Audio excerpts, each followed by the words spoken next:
हाय दोस्तों, स्वागत है आप सभी का रोजगार दिशा में। हम बात करने वाले हैं यूपी ग्रामीण आजीविका मिशन भर्ती का जो वैकेंसी निकली है।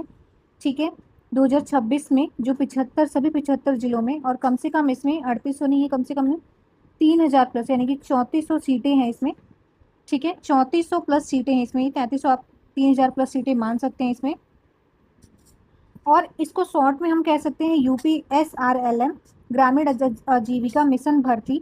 और इसके साथ ही इसका जो फुल फॉर्म है आप इसको देखेंगे, जिसमें यूपी स्टेट रूरल लिवलीहुड्स मिशन है।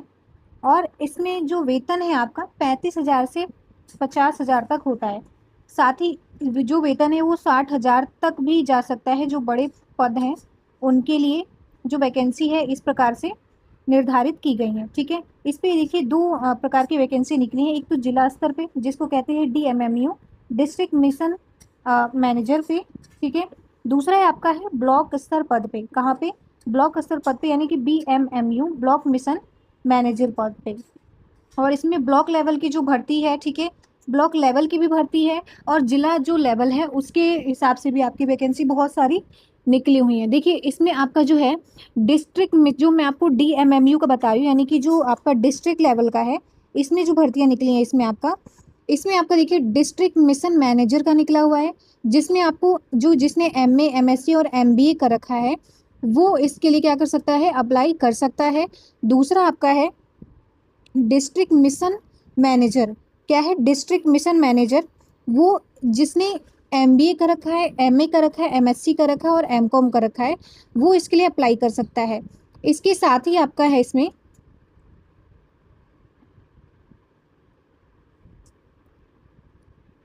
इसके साथ आपका डिस्ट्रिक्ट जो है, डिस्ट्रिक्ट लेवल का जो आपका यूपी इसमें है जिले स्तरीय में, इसमें जो थर्ड है आपका डिस्ट्रिक्ट मिशन मैनेजर वाला है। इसमें आप जिसने MBA कर रखा है, ठीक है, फाइनेंस कर रखा है, वो इसके लिए अप्लाई कर सकता है। ठीक है, तो जो डिस्ट्रिक्ट लेवल के हैं इसके लिए आपको PG मांगा गया है। ठीक है, PG पद पे जो जिन भी बच्चों ने PG कर रखा है वो इसके लिए अप्लाई कर सकते हैं। सेकंड जो आपका है इसमें, सेकंड पे जब हम चलते हैं ब्लॉक लेवल पे, तो ब्लॉक लेवल पे भी आपकी बहुत सारी वैकेंसी निकली है। जिसने क्या कर रखा है, ग्रेजुएशन कर रखा है। क्या कर रखा है? ग्रेजुएशन कर रखा है। अब ग्रेजुएशन में देखिए बहुत सारी, ग्रेजुएशन के हिसाब से बहुत सारी पदें निकली हैं जिनका आपका आ जाता है ब्लॉक लेवल में आ जाती है ये सारी।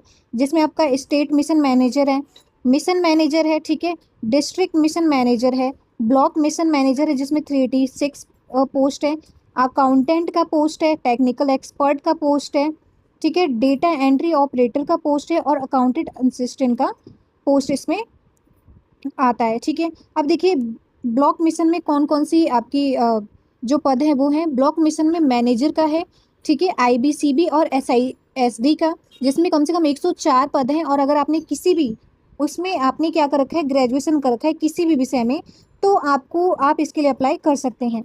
जब भी आप वहाँ पे अप्लाई करने जाएंगे तो आपको पहले पोस्ट सेलेक्ट करना होगा, जो PG है या UG है, आपको उसमें आपकी अपनी योग्यता के अनुसार पोस्ट सेलेक्ट करना होगा। उसके बाद आप ये फॉर्म भर सकते हैं।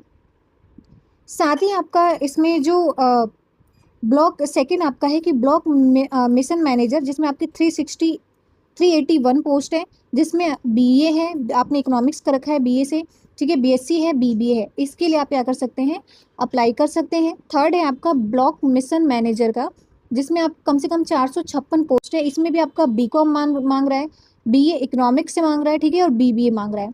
नेक्स्ट है आपका, ठीक है, इसमें कौन सा है, ब्लॉक मिशन मैनेजर ME और MIS का, जिसमें कम से कम आपका क्या है, 535 पोस्ट है। कितनी है? 535 पोस्ट है। और इसके लिए आपको क्या करना है, जिसने बीटेक कर रखा है, बीटेक जिसने कर रखा है और जिसने BCA कर रखा है वो इसके लिए भर सकता है। अगर आप फॉर्म भरने जाते हैं तो आपकी योग्यता के अनुसार, जैसे आप अपनी योग्यता सेलेक्ट करते हैं तो उसमें उसके अब सामने जो अप्लाई करने के जो ऑप्शंस है वो दिख जाएंगे, तो उसी हिसाब से आपको अप्लाई कर देना है। सामने वो दिखा देता है कि आपको इसलिए क्या क्या कैटेगरी, क्या क्या एजुकेशन मांग रहा है।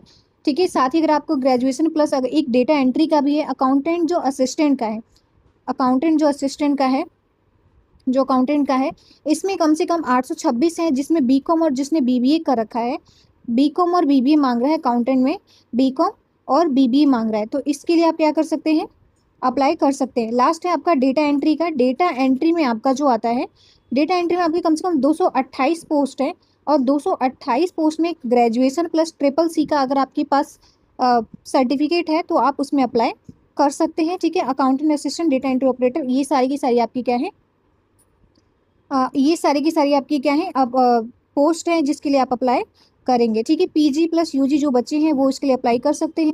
साथ ही अगर जो भी अप्लाई करना चाहता है, उसमें देखिए डेट 15 जून को ये फॉर्म आया था और 1 जुलाई लास्ट डेट है। कुछ पोस्ट का जो है ना डेट जो है वो 28 तारीख तक लास्ट है, यानी कल तक आप फॉर्म उसको भर सकते हैं। तो जिसको भी पता है वो जल्दी से फॉर्म भर ले आज रात में, कल तक का आपके पास टाइम है। ठीक है, कुछ पोस्ट के लिए 1 जुलाई तक आप फॉर्म भर सकते हैं।